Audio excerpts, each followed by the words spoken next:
आज का टॉपिक है 2.6 आयनाइजेशन एनर्जी। आयनाइजेशन एनर्जी की सबसे पहले हम डेफिनेशन करते हैं और डेफिनेशन की बेस पर अगर हम इसे एक्सप्लेन करें तो ये कि अगर किसी भी एटम में से लेट्स से एम हमारे पास एक एटम है जिसमें अगर हम एनर्जी प्रोवाइड करें जिसको और वो उस एनर्जी की वजह से अपने वैलेंस इलेक्ट्रॉन को एलिमिनेट कर दें, वैलेंस इलेक्ट्रॉन को रिमूव कर दें, तो उसमें जितनी एनर्जी आप इसे प्रोवाइड करेंगे उस एक इलेक्ट्रॉन को नॉकआउट करवाने के लिए, उस एक इलेक्ट्रॉन को रिमूव करने के लिए उस एनर्जी को हम कहते हैं आयनाइजेशन एनर्जी। अगर वो फर्स्ट इलेक्ट्रॉन रिमूव कर रहा है तो उसे हम फर्स्ट आयनाइजेशन एनर्जी कहेंगे। अगर वो सेकेंड इलेक्ट्रॉन रिमूव कर रहा है तो उसे हम सेकेंड आयनाइजेशन एनर्जी कहेंगे। जैसे अगर ऑलरेडी एक हमारे पास एम पॉजिटिव आयन है जिसने अपना एक इलेक्ट्रॉन लूज किया हुआ है, उसको हम फर्दर एनर्जी प्रोवाइड कर रहे हैं, फर्दर आयनाइजेशन एनर्जी से देंगे, तो जो सेकेंड आयनाइजेशन सेकेंड इलेक्ट्रॉन को रिमूव करने के लिए एनर्जी प्रोवाइड करते हैं उसे हम सेकेंड आयनाइजेशन एनर्जी कहते हैं। और उसके रिजल्ट में अगर उसके ऊपर पॉजिटिव चार्ज लगा हुआ है तो एक इलेक्ट्रॉन लूज करने की वजह से एक इंक्रीमेंट आ जाएगा चार्ज में, तो वो +1 से +2 में कन्वर्ट हो जाएगा और साथ एक इलेक्ट्रॉन रिलीज करेगा। तो फर्स्ट आयनाइजेशन एनर्जी अगर एक इलेक्ट्रॉन रिमूव करते हैं, पहला इलेक्ट्रॉन रिमूव करते हैं तो फर्स्ट, अगर दूसरा इलेक्ट्रॉन रिमूव करते हैं तो उस एनर्जी को सेकेंड आयनाइजेशन एनर्जी कहते हैं। अब ये इलेक्ट्रॉन लूज किए क्यों जाते हैं? जितने भी मेटल एटम हैं, लेट्स से सोडियम की एग्जांपल लेते हैं, तो सोडियम के लास्ट शेल में हमें एक इलेक्ट्रॉन मिलता है जो उसका वैलेंस इलेक्ट्रॉन है, क्योंकि इसका एटॉमिक नंबर होता है 11 और 11 एटॉमिक नंबर के अकॉर्डिंग फर्स्ट शेल में 2 इलेक्ट्रॉन्स, सेम इसी तरह सेकंड शेल में 2 नहीं होंगे, अब हो जाएंगे 8, तो टोटल हो गए 10, और थर्ड शेल में एक इलेक्ट्रॉन की स्पेस हमारे पास अवेलेबल है, तो एक इलेक्ट्रॉन यहाँ पर लास्ट शेल में डालते हैं। अब जितने भी मेटल्स हैं उनके लास्ट शेल में 1, 2 या 3 इस तरह के इलेक्ट्रॉन्स आते हैं।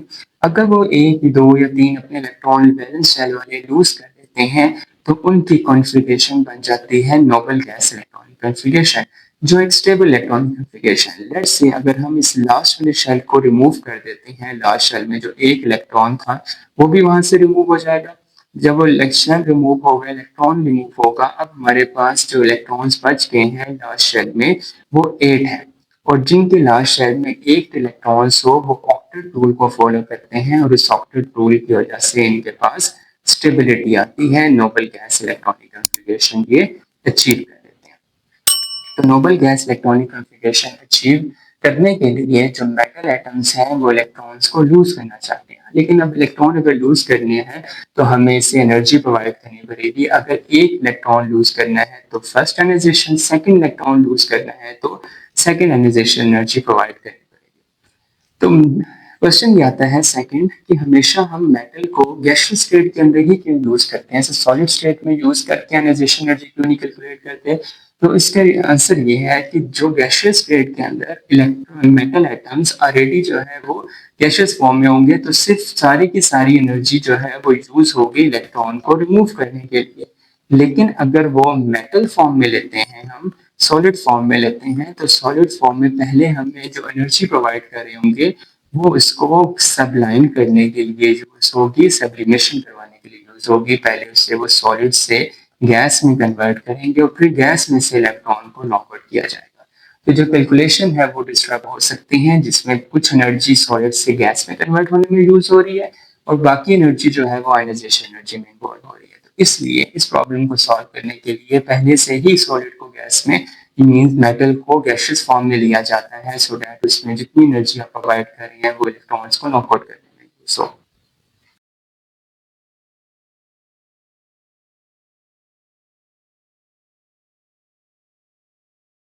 अब हम आयनाइजेशन एनर्जी के ट्रेंड्स पढ़ते हैं across a period and then across a group, down a group और across a period. Across a period means हम लेफ्ट टू राइट मूव करेंगे और ये स्टडी करेंगे कि क्या आयनाइजेशन एनर्जी की वैल्यू इंक्रीज करती है या आयनाइजेशन एनर्जी की वैल्यू डिक्रीज करती है। आयनाइजेशन एनर्जी उस वक्त इंक्रीज करती है जब हमें वैलेंस इलेक्ट्रॉन को रिमूव करना डिफिकल्ट हो। अगर एक इलेक्ट्रॉन को रिमूव करना इजी है तो हमें कम एनर्जी चाहिए होगी। अगर वो इलेक्ट्रॉन रिमूव करना डिफिकल्ट है तो हमें ज्यादा एनर्जी चाहिए होगी। हम एग्जांपल ले लेते हैं एक सोडियम की। सोडियम का एटॉमिक नंबर 11 है। तो फर्स्ट शेल में 2 इलेक्ट्रॉन्स, सेम इसी तरह सेकंड शेल में हम 8 इलेक्ट्रॉन्स ड्रॉ कर देते हैं और थर्ड शेल में 1 इलेक्ट्रॉन। तो ये हमारे पास सोडियम का बोहर एटॉमिक मॉडल बन जाएगा। सोडियम से अगर हम लेफ्ट से राइट की तरफ जाएं तो नेक्स्ट जो एलिमेंट आता है वो आएगा मैग्नीशियम। मैग्नीशियम का एटॉमिक नंबर 12 होता है, तो न्यूक्लियस पे पॉजिटिव 12 का चार्ज होगा। फर्स्ट शेल में 2 इलेक्ट्रॉन्स, सेम नेक्स्ट शेल में अगर हम जाएं तो 8 इलेक्ट्रॉन्स ड्रॉ करेंगे। थर्ड शेल के अंदर 2 इलेक्ट्रॉन्स ड्रॉ होंगे। ये हमारे पास मैग्नीशियम का बोहर एटॉमिक मॉडल बन जाएगा। अब इस दोनों एटॉमिक मॉडल्स को अगर हम स्टडी करें तो देखते हैं कि कौन सी चीज लेफ्ट टू राइट जाते हुए इंक्रीज करती है या डिक्रीज करती है। अगर हम लेफ्ट टू राइट जाएं सोडियम से मैग्नीशियम की तरफ, तो सबसे पहला चेंज जो हमें नजर आता है वो न्यूक्लियर चार्ज है। न्यूक्लियर चार्ज प्लस पॉजिटिव 11 से पॉजिटिव 12 में चेंज हो गया है। मैग्नीशियम का एटॉमिक नंबर 11, सोडियम का एटॉमिक नंबर 11 और मैग्नीशियम का एटॉमिक नंबर 12। तो पहला चेंज आया है न्यूक्लियर चार्ज का। अगर हम इलेक्ट्रॉन की बात करें, वैलेंस इलेक्ट्रॉन्स की, तो वैलेंस इलेक्ट्रॉन पहले दो एक थे तो अब दो हो गए हैं। इनर इलेक्ट्रॉन्स दोनों केसेस में 10-10 है, वो सेम रहते हैं। और अगर इनर इलेक्ट्रॉन सेम है तो मींस शील्डिंग इफेक्ट भी चेंज नहीं हो रहा। दो फैक्ट्स अभी तक हमें नजर आए हैं, एक तो लास्ट शेल में 2 इलेक्ट्रॉन्स हो गए हैं और एक न्यूक्लियस के ऊपर जो चार्ज है वो इंक्रीज हो गया। जब न्यूक्लियर चार्ज इंक्रीज कर जाता है तो इस न्यूक्लियस का वैलेंस इलेक्ट्रॉन के ऊपर जो होल्ड है वो भी इंक्रीज करेगा। तो न्यूक्लियर चार्ज इंक्रीज होने की वजह से फोर्स ऑफ अट्रैक्शन इंक्रीज कर जाती है। इस फोर्स ऑफ अट्रैक्शन के इंक्रीज होने की एक और रीजन भी है, वो है कि जब हम लेफ्ट टू राइट मूव करते हैं तो एटॉमिक साइज डिक्रीज कर जाता है। जब एटॉमिक साइज डिक्रीज करता है तो डिस्टेंस कम होने की वजह से भी फोर्स ऑफ अट्रैक्शन इंक्रीज कर जाती है। जैसे कूलम लॉ के अकॉर्डिंग है कि force is inversely proportional to the square of that distance. जब डिस्टेंस डिक्रीज करता है तो फोर्स ऑफ अट्रैक्शन इंक्रीज कर जाएगी। जब फोर्स ऑफ अट्रैक्शन इंक्रीज करेगी तो जो लास्ट इलेक्ट्रॉन है, वैलेंस इलेक्ट्रॉन, उस पर न्यूक्लियस का होल्ड स्ट्रॉन्ग हो जाएगा। उस इलेक्ट्रॉन को रिमूव करने के लिए हमें हाई एनर्जी चाहिए होगी क्योंकि फोर्स ऑफ अट्रैक्शन इंक्रीज कर रही है। तो एनर्जी हमें ज्यादा चाहिए होगी। तो यही रीजन है कि लेफ्ट टू राइट जब भी हम मूव करते हैं तो लेफ्ट टू राइट मूव करने के लिए हमें साथ साथ आयनाइजेशन एनर्जी को भी इंक्रीज करना पड़ता है। तो सोडियम की आयनाइजेशन एनर्जी कम होगी और मैग्नीशियम की आयनाइजेशन एनर्जी ज्यादा होगी। और सेम यही ट्रेंड एंड तक फॉलो होगा विद फ्यू एक्सेप्शंस। वो हम एक्सेप्शंस बाद में डिस्कस भी करेंगे। जैसे मैग्नीशियम और एल्यूमिनियम में जनरल ट्रेंड तो ये होना चाहिए था कि सोडियम से मैग्नीशियम और मैग्नीशियम से एल्यूमिनियम आयनाइजेशन एनर्जी इंक्रीज करनी चाहिए थी, लेकिन इस पॉइंट पर हमारा एक्सेप्शन आएगा, वो हम नेक्स्ट टॉपिक्स में फर्दर डिटेल में एक्सप्लेन भी करेंगे।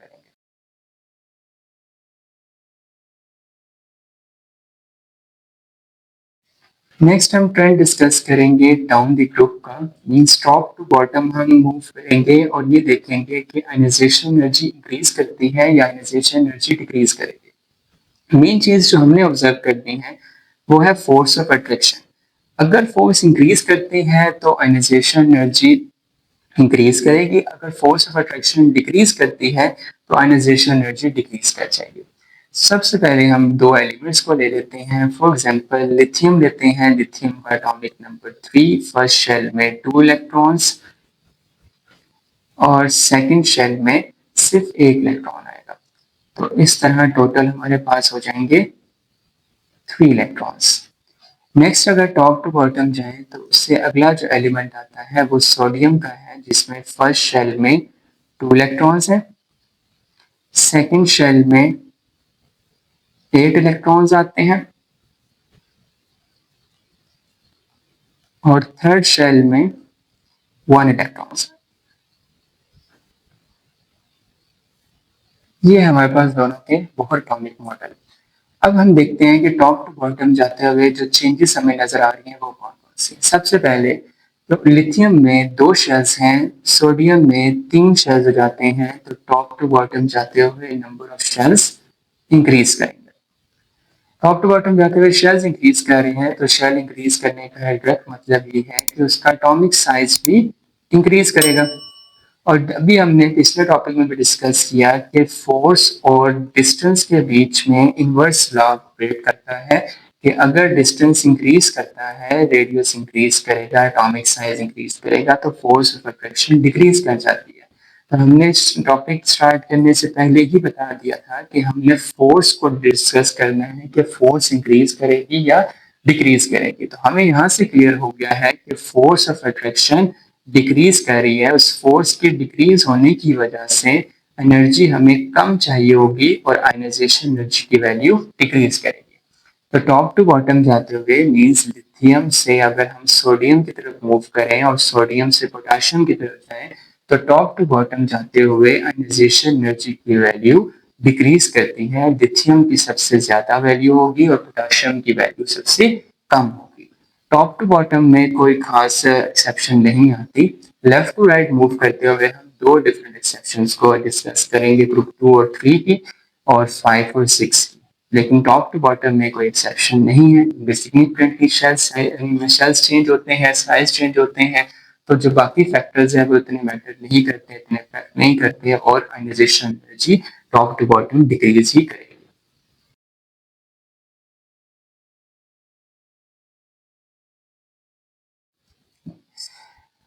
नेक्स्ट हम आते हैं फर्स्ट एक्सेप्शन के ऊपर, जो मैग्नीशियम और एल्यूमिनियम के ऊपर आती है। और मैग्नीशियम का अगर हम ग्रुप देखें तो ग्रुप नंबर इसका होता है 2A और एल्यूमिनियम का ग्रुप नंबर है 3A। तो मैग्नीशियम और एल्यूमिनियम की जो हम डिस्कशन कर रहे हैं ये एक्चुअली ग्रुप नंबर 2 की आयनाइजेशन एनर्जी को कंपेयर कर रहे हैं ग्रुप नंबर 3 की आयनाइजेशन एनर्जी के साथ, जिसमें से हमने एक एग्जांपल मैग्नीशियम और एल्यूमिनियम की यूज की है। अगर हम मैग्नीशियम की इलेक्ट्रॉनिक कॉन्फ़िगरेशन देखें तो उसकी इलेक्ट्रॉनिक कॉन्फ़िगरेशन होती है नियॉन तक, एटॉमिक नंबर 10 तक तो सेम आएगी, लेकिन उसके बाद आते हैं 3s2, एटॉमिक नंबर इसका होता है 12। और अगर हम एल्यूमिनियम की बात करें तो उसमें नियॉन तक तो इलेक्ट्रॉनिक कॉन्फ़िगरेशन सेम आएगी, लेकिन उसके बाद 3s2 और 3p1 आ जाएगा। ये जो इलेक्ट्रॉनिक कॉन्फ़िगरेशंस हैं ये डिसाइड करेंगे, ये हमें गाइड करेंगे कि किसकी आयनाइजेशन एनर्जी कम होगी, किसकी ज्यादा होगी। अगर हम जनरल ट्रेंड की बात करें जो हमने पहले डिस्कस किया कि लेफ्ट टू राइट के ट्रेंड के अंदर आयनाइजेशन एनर्जी की वैल्यू इंक्रीज करती है। तो आयनाइजेशन एनर्जी मैग्नीशियम की कम होनी चाहिए और एल्यूमिनियम की ज्यादा होनी चाहिए, लेकिन ये वाला पॉइंट हमारा यहाँ पर एक्सेप्शन में आ जाता है, तो ये करेक्ट नहीं है। अब होता ये कि एल्यूमिनियम की आयनाइजेशन एनर्जी ज्यादा हो जाती है और आयनाइजेशन एनर्जी कम हो जाती है, और मैग्नीशियम की आयनाइजेशन एनर्जी इंक्रीज कर जाती है। उसके पीछे कंसेप्ट आता है नेचर ऑफ ऑर्बिटल का। जैसे नियॉन के बाद जो 3s आ रहा है मैग्नीशियम में, मैग्नीशियम का जो लास्ट इलेक्ट्रॉन है, वैलेंस इलेक्ट्रॉन है, वो एस सब शेल के अंदर है। और सेम इसी तरह अगर हम एल्यूमिनियम का करें तो इसका जो लास्ट शेल है, वो लास्ट इलेक्ट्रॉन है, वो पी सब शेल के अंदर आ रहा है। ठीक है, तो पी सब शेल और एस सब शेल में डिफरेंस करें तो एस जो होता है वो सिमेट्रिकल होता है, इसके अंदर इलेक्ट्रॉन अगर आता है तो वो ज्यादा स्टेबल रहता है as compare to P orbital. इसमें स्टेबिलिटी कम होती है और एस ऑर्बिटल के अंदर इलेक्ट्रॉन ज्यादा स्टेबल रहता है। तो अगर हम एनर्जीज ऑफ ऑर्बिटल को एक्सप्लेन करें तो एस में से इलेक्ट्रॉन जो होता है उसको रिमूव करने के लिए ज्यादा एनर्जी चाहिए होती है, क्योंकि वो एक स्टेबल फॉर्म में से रिमूव हो रहा होता है। पी में से इलेक्ट्रॉन को रिमूव करने के लिए कम एनर्जी चाहिए होती है। सेम इसी तरह डी को और कम और एफ को सबसे कम एनर्जी चाहिए। तो इसलिए जब हम फैक्टर्स के टॉपिक को एक्सप्लेन करेंगे तो वहां पर हम ये पॉइंट भी डिस्कस करेंगे कि आयनाइजेशन एनर्जी एक और चीज पर जो डिपेंड करती है वो है नेचर ऑफ ऑर्बिटल। कि इलेक्ट्रॉन अगर एस में है तो उसको रिमूव करना डिफिकल्ट है, पी में से इलेक्ट्रॉन करना रिमूव करना रिलेटिवली एस पे इजी है, और सेम इसी तरह डी में से पी से कंपैरेटिव लेकर चलें तो डी में से इलेक्ट्रॉन रिमूव करना इजी होगा और एफ में से इलेक्ट्रॉन रिमूव करना सबसे इजी है, जिसकी वजह से यहाँ पर हमारे पास आती है एक्सेप्शन, और ये एक्सेप्शन हमें ये बताती है कि एल्यूमिनियम जो है जिसकी आयनाइजेशन एनर्जी ज़्यादा होनी चाहिए उसकी आयनाइजेशन कम हो जाती है और मैग्नीशियम की ज़्यादा होगी due to the nature of orbitals.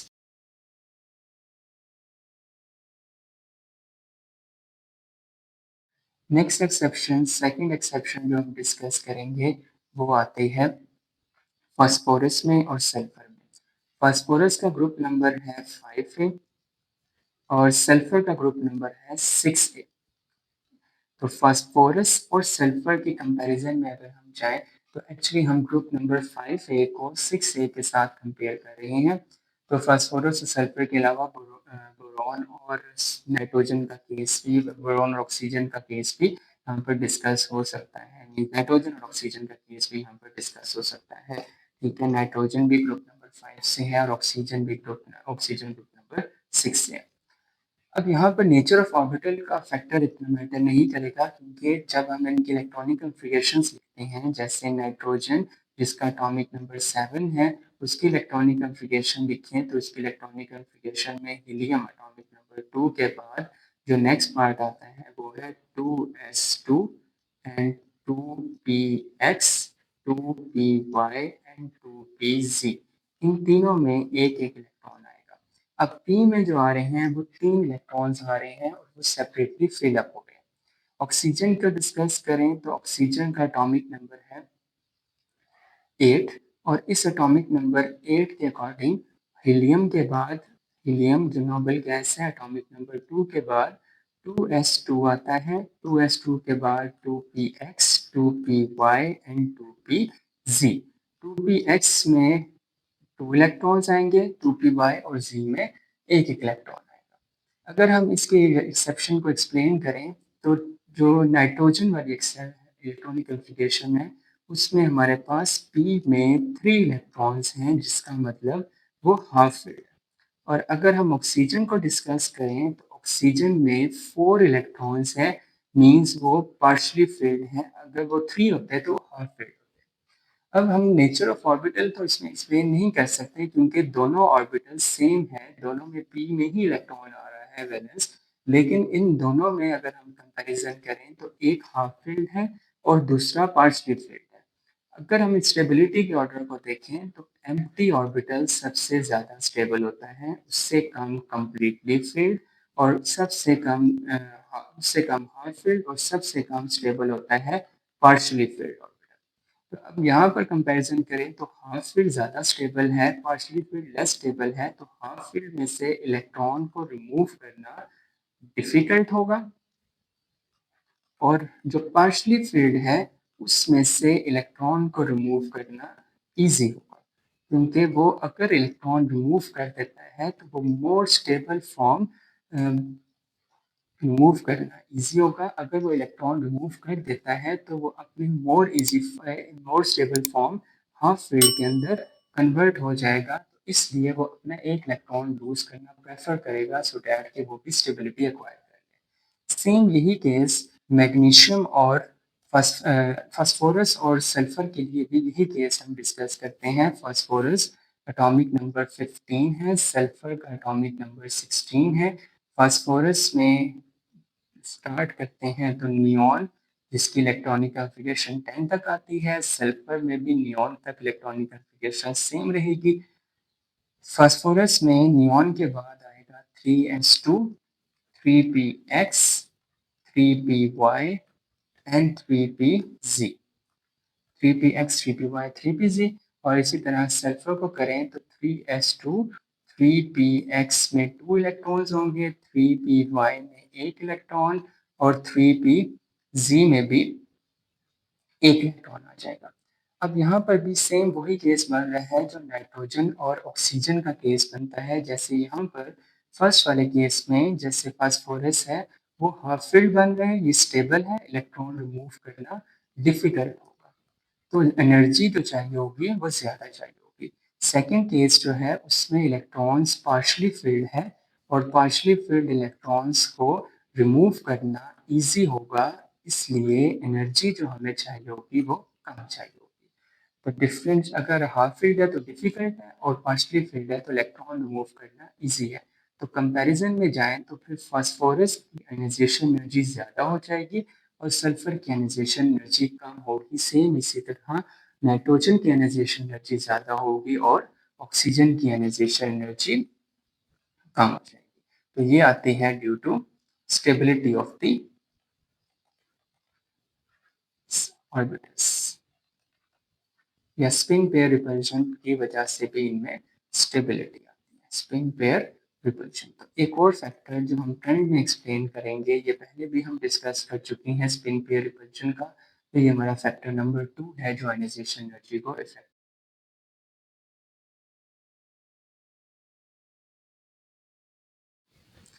Next topic is factor affecting ionisation energy.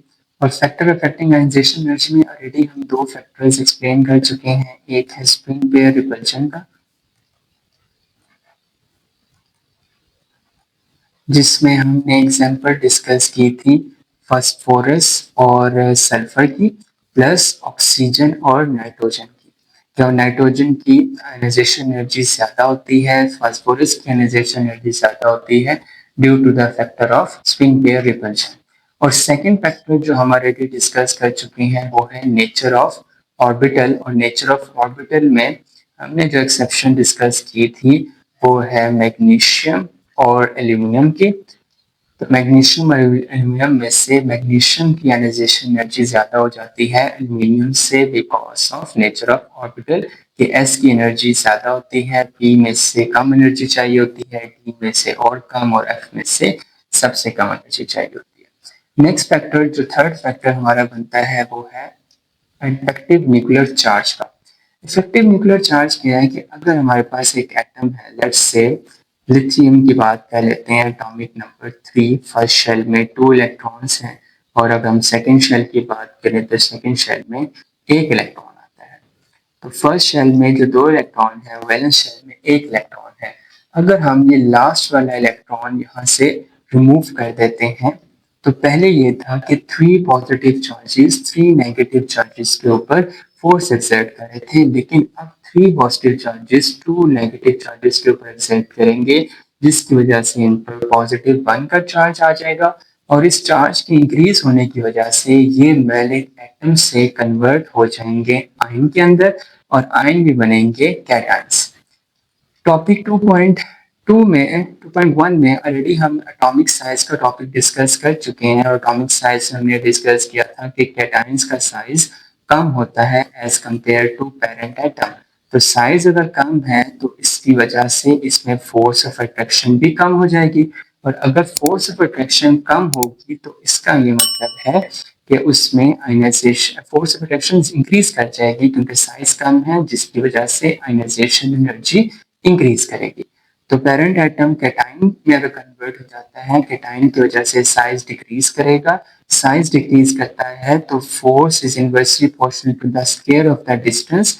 Size अगर डिक्रीज करेगा तो फोर्स ऑफ अट्रैक्शन इंक्रीज कर जाएगी, और as a result ionisation energy increase कर जाएगी। अब ये जो साइज डिक्रीज करता है पॉजिटिव चार्ज आने की वजह से, इसे हम कहते हैं इफेक्टिव न्यूक्लियर चार्ज। पहले 3 पॉजिटिव चार्जेस 3 नेगेटिव इलेक्ट्रॉन्स को अपनी तरफ अट्रैक्ट कर रहे थे, लेकिन अब 3 पॉजिटिव चार्जेस 2 इनर इलेक्ट्रॉन्स को जो अब बैलेंस हो चुके हैं, इनको अपनी तरफ अट्रैक्ट करते हैं, जिसकी वजह से इफेक्टिव न्यूक्लियर चार्ज चेंज हो जाता है। अब इफेक्टिव न्यूक्लियर चार्ज जब इंक्रीज करेगा, आयनाइजेशन एनर्जी इंक्रीज करेगी, और जब भी इफेक्टिव न्यूक्लियर चार्ज डिक्रीज करेगा, आयनाइजेशन एनर्जी डिक्रीज कर जाएगी। नेक्स्ट फैक्टर है शील्डिंग इफेक्ट का। और शील्डिंग इफेक्ट हमें पता है कि लेफ्ट टू राइट जो है वो चेंज नहीं होती, left to right shielding effect रहता है कांस्टेंट, लेकिन top to bottom shielding effect increase कर जाती है। तो अगर हम टॉप टू बॉटम जाएं लिथियम से सोडियम की तरफ, तो लिथियम से सोडियम की तरफ अगर हम मूव करते हैं तो लिथियम के वैलेंस इलेक्ट्रॉन है 1, ठीक है, और सोडियम के भी जो वैलेंस इलेक्ट्रॉन है वो टोटल होते हैं 1।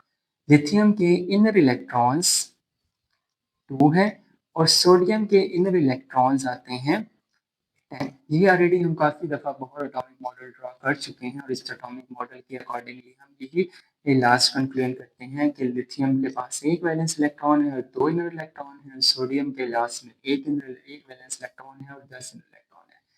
शील्डिंग इफेक्ट डिपेंड करता है इनर इलेक्ट्रॉन्स के ऊपर। अगर इनर इलेक्ट्रॉन ज़्यादा हो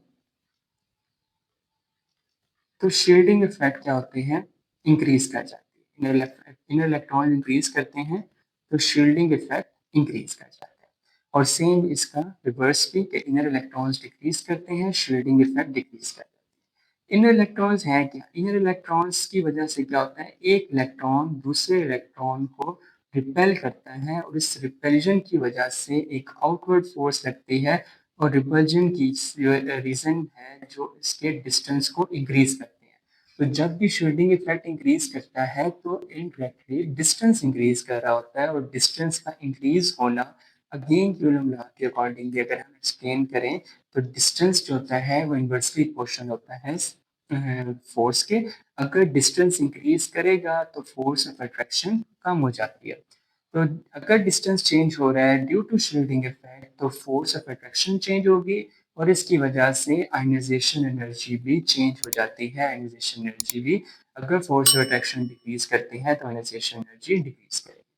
तो हमने डिस्कस किया ये कि अगर शील्डिंग इफेक्ट इंक्रीज कर जाती है तो उसके रिजल्ट में रिपल्जन इंक्रीज करेगी, रिपल्जन से डिस्टेंस इंक्रीज करेगा, डिस्टेंस के इंक्रीज होने से फोर्स ऑफ अट्रैक्शन डिक्रीज करेगी और फोर्स ऑफ अट्रैक्शन के डिक्रीज होने की वजह से आयनाइजेशन एनर्जी भी डिक्रीज कर जाएगी। तो ये है वो फैक्टर्स। अगर हम इन दोनों को कंबाइन करें तो शील्डिंग इफेक्ट जब भी इंक्रीज करेगी तो आयनाइजेशन एनर्जी डिक्रीज करेगी और अगर शील्डिंग इफेक्ट डिक्रीज करते हैं तो आयनाइजेशन एनर्जी इंक्रीज करती है। नेक्स्ट फैक्टर हमारा शील्डिंग इफेक्ट और ionisation energy. Next factor is atomic radius. पिछले फैक्टर्स में भी इस टॉपिक को हम काफ़ी दफ़ा रिपीट कर चुके हैं कि जब भी एटॉमिक रेडियस इंक्रीज करता है तो न्यूक्लियस का वैलेंस इलेक्ट्रॉन से जो होल्ड है वो डिक्रीज होने लग जाता है। तो एटॉमिक रेडियस इंक्रीज करने से distance between the nucleus and the valence electron increase कर जाता है और इस न्यूक्लियस और वैलेंस इलेक्ट्रॉन के डिस्टेंस इंक्रीज करने की वजह से फोर्स ऑफ अट्रैक्शन डिक्रीज करती है। अब वो फोर्स ऑफ अट्रैक्शन डिक्रीज करने की रीज़न क्या है? Coulomb law of attraction. वो ये कहता है कि अगर डिस्टेंस इंक्रीज करेगा तो फोर्स ऑफ अट्रैक्शन डिक्रीज कर जाएगी और जहाँ पर भी फोर्स ऑफ अट्रैक्शन डिक्रीज करती है तो वहाँ पर आयनाइजेशन एनर्जी भी डिक्रीज कर जाएगी। तो इसका मतलब आयनाइजेशन एनर्जी और एटॉमिक रेडियस के बीच में हमें इन्वर्स रिलेशन मिलता है कि जब हमने आयनाइजेशन एनर्जी को इंक्रीज किया था, रेडियस को इंक्रीज किया था तो आयनाइजेशन एनर्जी डिक्रीज हो रही थी।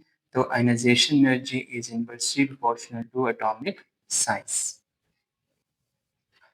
Next factor is orbital stability. और ऑर्बिटल स्टेबिलिटी जब हमने फास्फोरस और सल्फर के एग्जांपल को एक्सप्लेन किया था कि सल्फर की आयनाइजेशन एनर्जी कम होती है, फास्फोरस की ज़्यादा होती है, वहाँ पर भी हमने ये पॉइंट एक्सप्लेन किया था कि जो fully filled, completely filled orbitals होते हैं या हाफ फिल्ड ऑर्बिटल्स होते हैं वो स्टेबल होते हैं और स्टेबिलिटी की वजह से इन्हें आयनाइजेशन एनर्जी ज़्यादा चाहिए होती है। आयनाइजेशन एनर्जी हायर ऑब्टेन करने के लिए, क्योंकि हाफ फील्ड है और कम्प्लीटली फील्ड है तो इसको अगर इलेक्ट्रॉन को रिमूव करना है तो इसमें हम स्टेबल से अनस्टेबल बनाना चाह रहे हैं, कोई भी एटम अनस्टेबल फॉर्म में कन्वर्ट नहीं होना चाहता, इसलिए हमें हाई एनर्जी देकर उन्हें स्टेबल से अनस्टेबल करना पड़ता है। लेकिन अगर इलेक्ट्रॉन जो है और ऐसे ऑर्बिटल में है जो पार्शियली फील्ड है, जैसे फास्फोरस पी ऑर्बिटल की बात की जाए तो पी ऑर्बिटल में अगर एक इलेक्ट्रॉन है या 2 इलेक्ट्रॉन हैं या 4 इलेक्ट्रॉन हैं या 5 इलेक्ट्रॉन हैं। अगर इतने इलेक्ट्रॉन्स हैं तो उन्हें हम कहेंगे कि ये पार्शियली फिल्ड p ऑर्बिटल है और इसमें से अगर इलेक्ट्रॉन रिमूव करना हो तो वो ईज़ियर होता है। तो यहाँ पर जो पॉइंट आ जाता है वो ये कि हाफ फील्ड और कंप्लीटली फील्ड ये दोनों ऑर्बिटल्स जो होते हैं वो स्टेबल होते हैं और इनकी स्टेबिलिटी की वजह से इसमें से इलेक्ट्रॉन को रिमूव करना डिफिकल्ट होता है और हमें ज़्यादा एनर्जी चाहिए होती है।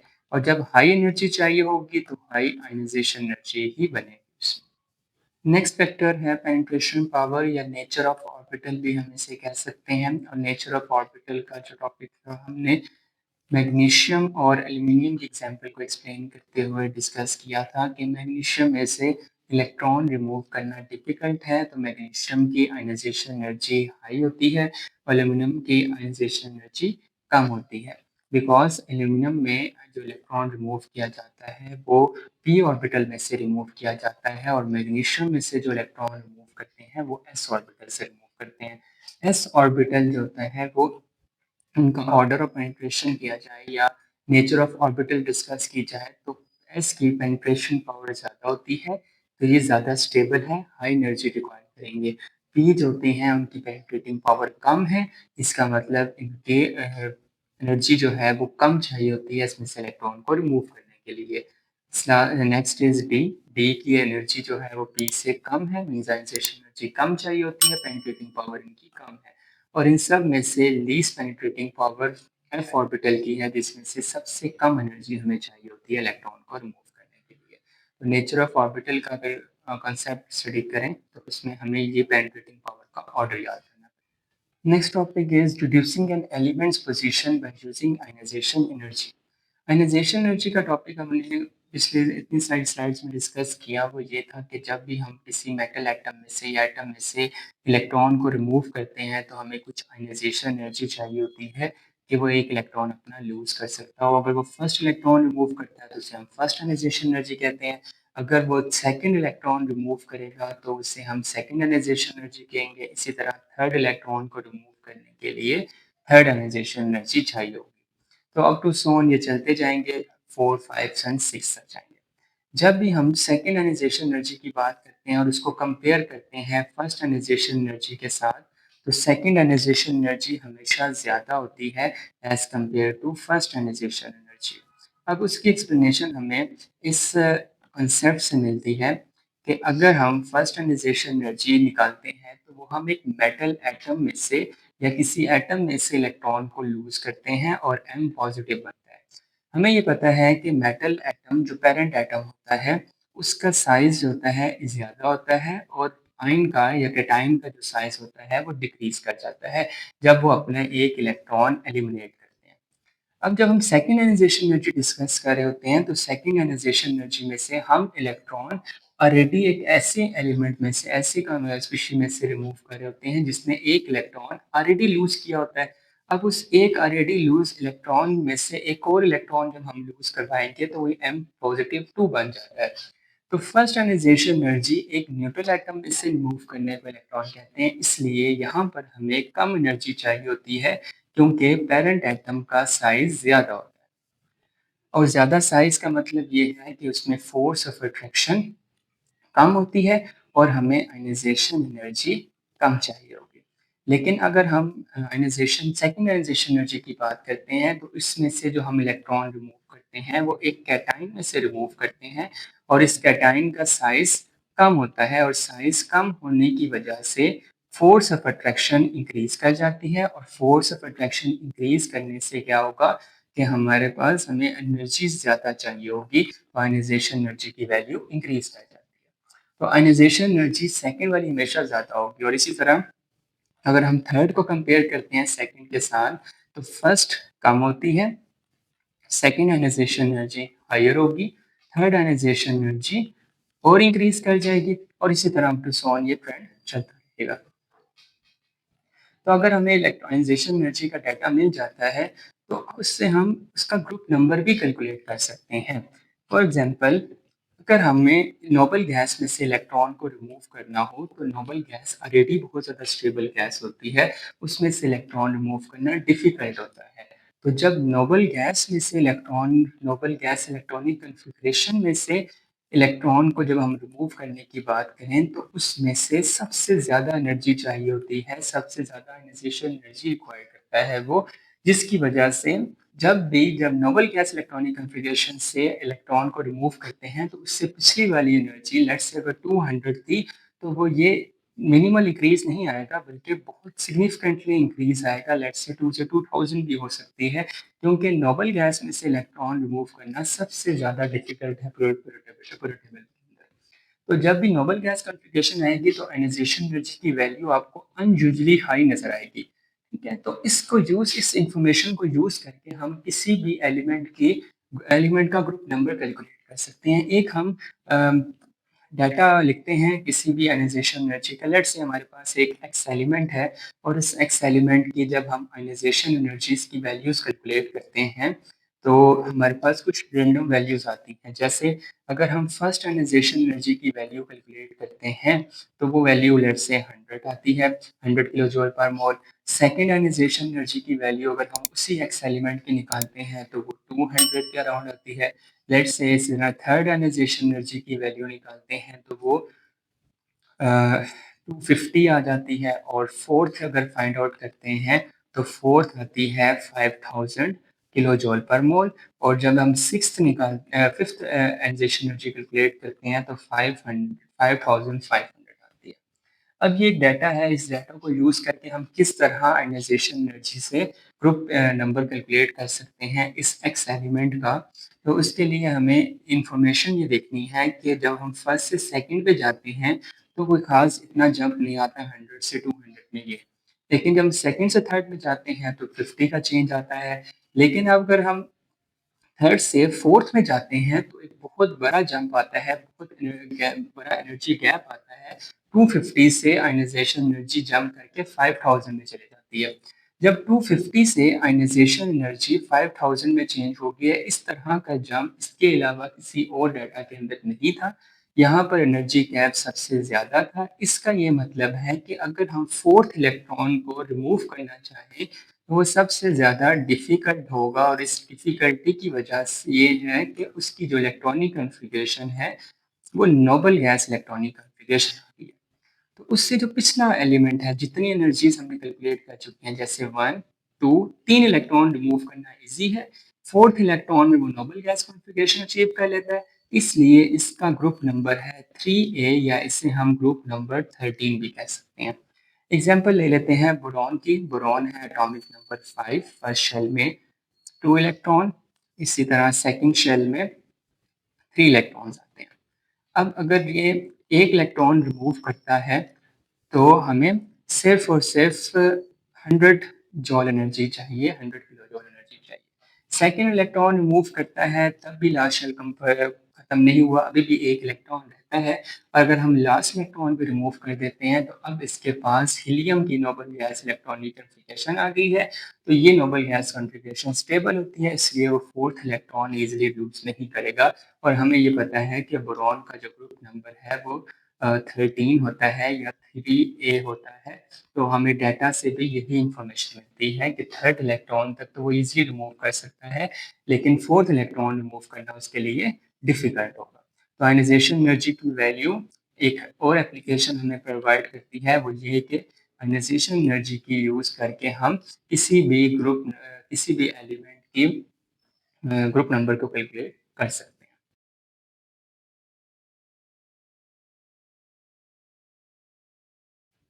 Next topic is concept assessment exercise 2.6। और इस 2.6 असेसमेंट के अंदर 3 क्वेश्चंस आते हैं। क्वेश्चन नंबर 1 है, what does the trend in ionization energy across a period of periodic table reflect the change in atomic structure and the change in effective nuclear charge। इन दोनों में हमने चेंज बताना है कि एटॉमिक स्ट्रक्चर में change क्या आता है, इफेक्टिव न्यूक्लियर चार्ज में चेंज क्या आता है। अगर हम अक्रॉस अ पीरियड मूव करते हैं, मीन्स अगर हम लेफ्ट टू राइट मूव करते हैं पीरियड टेबल के अंदर, तो क्या क्या चेंजेस आते हैं एटॉमिक स्ट्रक्चर के अंदर और न्यूक्लियर चार्ज के अंदर।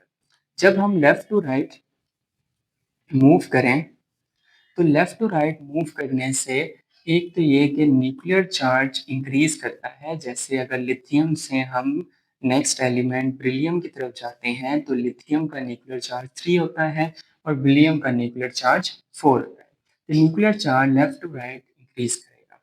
एटॉमिक स्ट्रक्चर में चेंजेस क्या आएंगी कि जब लेफ्ट टू राइट मूव करते हैं, तो nuclear charge, effective nuclear charge increase होने की वजह से क्या होता है, डिस्टेंस क्या करेगा, डिक्रीज कर जाता है। और डिस्टेंस डिक्रीज करने की रीजन की वजह से एटॉमिक साइज में चेंज ये आता है कि एटॉमिक साइज भी डिक्रीज कर जाता है।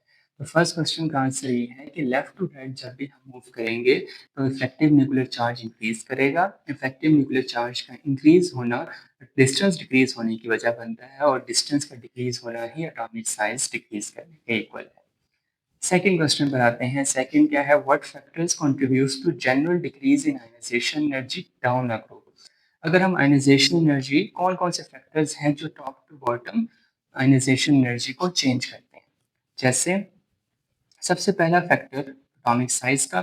अगर atomic size top to bottom जाते हुए इंक्रीज कर रहा है तो आयनाइजेशन एनर्जी डिक्रीज करती है। ये हमने फैक्टर्स के टॉपिक में पढ़ा था। तो इसके साथ इसका है inverse relation.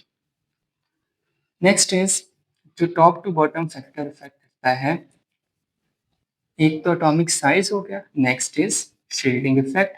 Top to bottom जाते हैं तो शील्डिंग इफेक्ट इंक्रीज कर जाता है, जिसकी वजह से शील्डिंग इफेक्ट इंक्रीज होने की वजह से डिस्टेंस इंक्रीज करता है और डिस्टेंस इंक्रीज करने की वजह से आयनाइजेशन एनर्जी डिक्रीज कर जाती है। तो यहाँ पर भी इनवर्स रिलेशन एग्जिस्ट कर रहा है।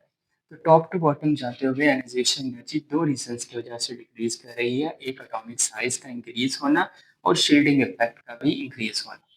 थर्ड क्वेश्चन पर आते हैं। थर्ड क्वेश्चन है हमारे पास, in terms of ionisation energy why do noble gas possess highest value among their respective periods. Noble gases अभी हमने पिछले ही टॉपिक में डिस्कस किया कि नोबल गैस की इलेक्ट्रॉनिक कॉन्फ़िगरेशन जो होती है वो सबसे ज़्यादा स्टेबल होती है। जैसे हीलियम की अगर हम बात करें तो हीलियम का जो लास्ट शेल है उसमें 2 इलेक्ट्रॉन्स आते हैं और जो लास्ट शेल है वो 2s2 आता है। अब जो s ऑर्बिटल है वो कम्प्लीटली फिल्ड है, स्टेबल है। इसके बाद अगर हम क्लोरीन की बात करते हैं, क्लोरीन के बाद आर्गॉन की बात करते हैं, जो हमारा नोबल गैस है, उसके लास्ट शेल में 8 इलेक्ट्रॉन्स आते हैं और 8 इलेक्ट्रॉन्स की वजह से वो शेल फुली फिल्ड हो जाता है और वो स्टेबल हो जाता है। तो ऑक्टेट रूल को फॉलो करने की वजह से या डुप्लेट रूल को फॉलो करने की वजह से एटम्स के अंदर आती है स्टेबिलिटी, और जिन एटम्स की स्टेबिलिटी होती है वो उनको एनर्जी ज़्यादा चाहिए होती है इलेक्ट्रॉन को रिमूव करने के लिए। तो रीज़न क्या है कि नोबल गैसेस ने अपना ऑक्टेट और डुप्लेट कंप्लीट किया होता है, हाई स्टेबिलिटी एक्वायर कर लेते हैं, जिसकी वजह से आयनाइजेशन एनर्जी की वैल्यू इंक्रीज कर जाती है।